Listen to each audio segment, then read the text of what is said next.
नमस्ते दीदी भैया, देखिए हमारे यूट्यूब चैनल पर जा रहा है एक चुटकुला नाच गीत। बहुत बार नाच गीत पसंद आएगा, लाइक शेयर करिए, घंटी मत बोलिए, घंटी जरूर है फूला जो देखिए और आगे बढ़ाइएगा। आप लोग लाइक सब्सक्राइब कीजिएगा। काकारी खेतवा में काकारी नारा में बतिया जी, खेतवा में काकारी नारा में बतिया कहाँ रे मनाऊ आदि के रतिया, कहाँ रवाई मनाऊ आदि के रतिया। बागों में खोजलो बगीचा में खोजलो, बाग में खोजलो बगीचा में खोजलो, खोजी आइले हम त पड़ोसी खटिया जी, खोजी आइले हम त पड़ोसी खटिया। कहाँ रवाई मनाऊ आदि की रतिया, कहाँ रवाई मनाऊ आदि की रतिया।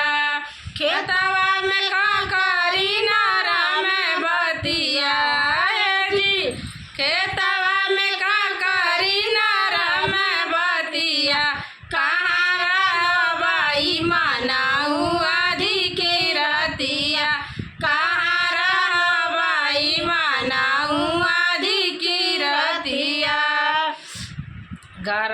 दुआरा पे खोजलो, घरवा में खोजलो, दुआरा पे खोजलो, घरवा में खोजलो, खोजी आइले हम त जेठानी खटिया जी, खोजी आइले हम त जेठानी खटिया।